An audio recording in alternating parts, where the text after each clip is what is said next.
frente primeiro, né? Marcou 1-0, aí depois conseguiu um empate em 1-1 e a vitória só veio depois de muitas e muitas e muitas tentativas do Flamengo.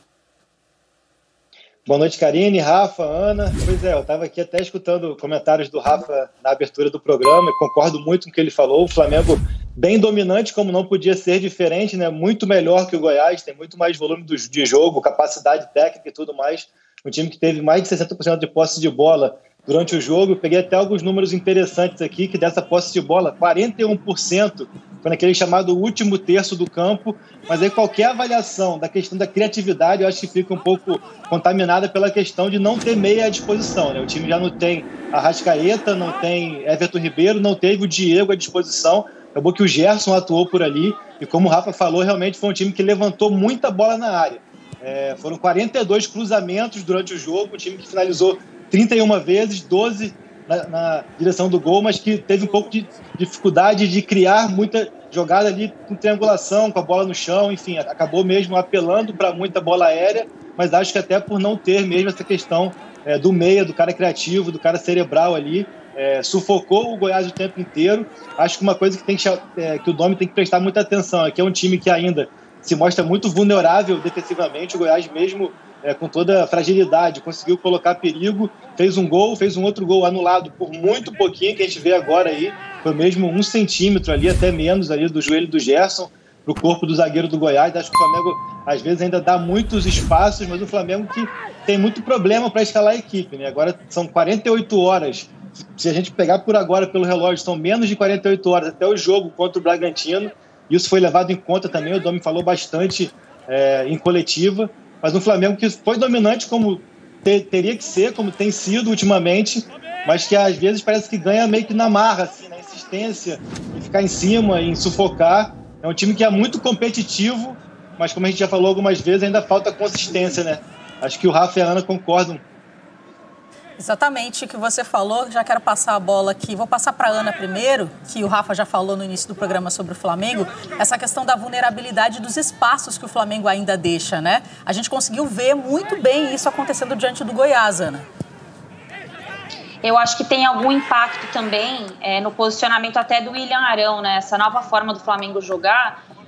Quando o Flamengo jogava com mais posse de bola, sem sofrer tanto contra-ataque, o William Arão conseguia proteger mais e dar mais sustentação para o meio-campo. Pelo menos eu vi esses últimos 3 jogos dessa forma. E essa nova forma de atuar, mesmo com mais volume de jogo, criando bastante na parte ofensiva, justamente por essa transição defensiva, como o Rafa disse na abertura do Troca, eu acho que acaba tendo um impacto muito grande na forma como ele defende, né, com a responsabilidade do William Arão no sistema defensivo, e aí retoma um pouco daqueles momentos anteriores ao Jorge Jesus, por exemplo, quando a gente falava muito da situação que envolve ali o William Arão quando o time precisa marcar mais. E eu falo sobre isso não sobre o William Arão, qualquer jogador que atua ali na posição dele. O próprio Thiago Maia, quando joga ali na posição dele também, sofre com esse mesmo problema, porque talvez, se a gente for analisar uma das fases do trabalho do Domi nesse momento, talvez essa fase de transição é ainda o que ele esteja em evolução. Então é o que tem me chamado a atenção nesse time do Flamengo. Agora, curioso esse debate, porque hoje assistindo o jogo, né, acompanhando ali pelas redes sociais, monitorando pelas redes sociais, eu via muita gente falar assim, mas esse time não tá jogando bem, não tá jogando nada. E aí eu parei muito para pensar o quanto a nossa expectativa e a nossa demanda sobre o que a gente espera do time do Flamengo tem um impacto nas nossas avaliações em relação ao que é jogar bem. Porque se a gente for falar que o time jogou mal, não é verdade. Porque teve um controle de jogo de uma outra forma. Agora, dentro da nossa demanda e da nossa expectativa, né, estou sendo bem generalista, eu acho que a gente também pode ressignificar um pouco o que é o Flamengo dentro do pensamento de futebol do Domenech. E aí, para mim, o ponto principal é o posicionamento do Gerson, que eu insisto que eu não gosto do que ele faz com o Gerson, do que ele tem feito com o Gerson, principalmente nesses últimos 3 jogos ou nos jogos que ele não pôde contar com o Everton Ribeiro e o Arrascaeta. Inclusive, a única substituição hoje do Domi foi justamente o Gerson, que saiu para colocar o Lincoln. Foi uma e acabou, Rafa. Mas acho que já pensando na tentativa de preservar os jogadores para atuar em quinta-feira, né? Depois ainda tem jogo contra o Corinthians no domingo também, pelo Brasileirão. Não fazer as 5 para trazer mudanças no jogo ainda dentro do meio de semana. Não acho que tenha sido algo tão tão absurdo para a situação que o Flamengo vive, né? Que é uma situação muito pesada. É a primeira vez no Brasileirão que a gente tem essa sequência de 2 jogos no intervalo de pouco mais de 48 horas. Mas e no caso do Michael, por exemplo, que ele mostrou realmente a entrega abaixo do que era esperado. Ele não fez uma boa partida. Não valeria também uma substituição? Eu imagino que ele desenhe o time com o Vitinho para quinta-feira. E aí o Michael deu os 90 minutos nessa terça. O Domi citou que não estava incomodado com a partida do Michael. Eu acho que tecnicamente o lado direito, não só pelo Michael, hoje com menos a ideia de não ter profundidade, porque com Gerson e Mateuzinho isso aconteceu contra o Vasco, né? O Flamengo ocupava pouco porque o Gerson vem para dentro, mas com o Isla isso não tinha acontecido na vitória contra o Sport. Principalmente o segundo tempo para cima do Juba, foi um segundo tempo, principalmente do Gerson, espetacular. O Juba, quando sai o Sander, o Gerson consegue jogar melhor, né? Ele no primeiro tempo não conseguiu jogar ali. Sem a bola na marcação. Eu acho que ele... E o Isla passa muito também, né, Rafa? Sim, é totalmente diferente. Muita opção. O Isla é um jogador, um lateral que consegue fazer essa subida, esse corredor, de uma maneira mais forte do que o Mateuzinho. Mas acho que ele está trabalhando com o que é possível, né? Com um elenco com vários jogadores cedidos às seleções, voltando do que foi o surto. A gente não está falando de um trabalho no Flamengo que é um trabalho que tem 100% ocorrendo, extracampo, para que ele possa aplicar nos treinamentos o que ele imagina. O Flamengo deve estar treinando até pouco, assim, em quantidade, em qualidade, em grupo de jogadores à disposição, em todos esses aspectos. Então eu acho que é o possível, né? Quando a Ana fala do que a gente projeta de expectativa e sempre acha que é para mais, eu acho que é o melhor elenco do Brasil disparado. Todos à disposição, você praticamente monta 2 times.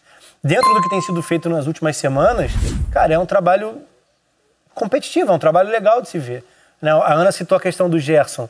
Eu acho que ele encontrou boas maneiras de fazer o Gerson ser produtivo para a equipe. Jogou aberto na esquerda contra o Barcelona em Guayaquil.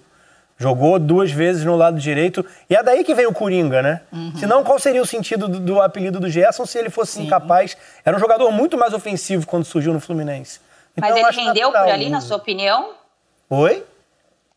Você acha que ele rendeu por ali, jogando pelo lado direito? Eu acho que ele é capaz. Nos últimos 3 jogos? Ribeiro. Se você me perguntar, eu prefiro o Everton, mas ele não está à disposição. Como é que você emula o desenho do Flamengo dos últimos tempos, com todos à disposição, com os jogadores que estão no elenco? Com o Gerson fazendo da direita para dentro. Porque ele vai te entregar isso de uma maneira um pouco mais próxima do Everton Ribeiro. Tendo o Diego, você tem os 2 meias. São Everton e Arrascaeta? Não. Mas você tem o desenho mantido. O pensamento, o jeito de atuar. Mas vale a pena, Rafa, você tirar o melhor do que o seu jogador pode te oferecer para improvisá-lo num ponto que talvez ele não renda? É minha dúvida, tá? Eu tô sendo até provocativa no bom sentido, porque eu fiquei avaliando de certa forma isso. É o Coringa. E aí, no primeiro jogo que eu vi o Gerson atuando pelo lado direito, que foi o jogo que eu trabalhei contra o Sport, quando ele teve um pouco mais de liberdade, antes da substituição da lateral direita, né, da saída do Sander para a entrada do Juba, quando ele pôde se movimentar, que ele carrega uma bola, que ele sai da direita e vai para a esquerda e termina dentro da área, mostrou quanto era carente o time dessa movimentação no meio campo, que é exatamente, pelo menos para mim, o que o Gerson tem de melhor, né? Que é essa ocupação de espaço no meio campo. E ele me parecia muito preso dentro daquele lado direito e depois isso se repetiu no jogo seguinte. Então a minha dúvida nesse momento, eu não questiono a capacidade do Gerson para atuar por ali. Mas o meu ponto é, até que ponto vale a pena você tirar o jogador da melhor função para ele, entre aspas, quebrar um galho jogando pelo lado direito, ao invés de você readaptar o seu time para ele jogar de uma outra forma, já que você não tem as peças para ele jogar dentro daquele contexto. Então, hoje ele não tinha, né, os 2 meias e veio com o Gerson por dentro. Não dá para dizer que foi um jogo muito mais produtivo do ponto de vista do Gerson do que foi o jogo contra o Vasco. Eu acho que a sequência também está pesando para ele um pouco, né? Porque como ele tem sido indiscutivelmente titular dentro do grupo e as ausências têm sido os demais jogadores relevantes, ele também tem atuado muito, né? E acho que isso tem um impacto. Hoje ele teve, em tese, né, centralizado um pouco mais de liberdade para participar das ações e não foi uma partida espetacular. Por isso que eu não vejo como algo tão fora do padrão. Porque eu acho que o desenho da equipe, coletivamente falando, vai falar mais alto. vai ser mais importante para o trabalho do que especificamente uma partida ou duas que ele tenha jogado deslocado, sabe? Mas não, é óbvio que eu prefiro ele de frente, chegando, organizando como um terceiro jogador de meio, enfim. Mas nem tanto assim como um 10, como um cara... Eu acho que o Gerson fazendo a da Arrascaeta não é o melhor dos desenhos também. Então é uma sinuca de bico, de certa forma. E com tantas ausências, eu consigo entender a lógica. Você tendo Arão, Thiago Maia e Gerson disponíveis, quem vai, de certa forma, se adaptar vai ser o Gerson, né? E eu acho que dentro do possível, dentro do que era o adversário, acho que foi aceitável, assim, né? Não foi muito fora do padrão. Vou colocar também nosso telespectador que está aqui participando na hashtag Troca de Passes. O Anderson Brito colocou pra gente: que tal lembrar que o Galo tem um jogo a menos, falando da tabela do Campeonato Brasileiro? Sim, Anderson, exatamente. O Galo tem uma partida a menos, fez 14 até agora, o Flamengo já tem 15, agora começa amanhã, na quarta-feira, a 16ª rodada do Campeonato Brasileiro, e o Atlético Mineiro tem uma vitória a mais, por isso está na liderança.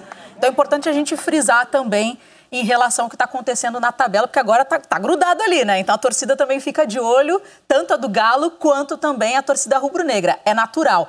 Agora, Caí, a gente estava olhando os melhores momentos, a gente está falando muito do Flamengo, a gente falou do posicionamento do Gerson e das finalizações no início da tua conversa, da nossa conversa aqui.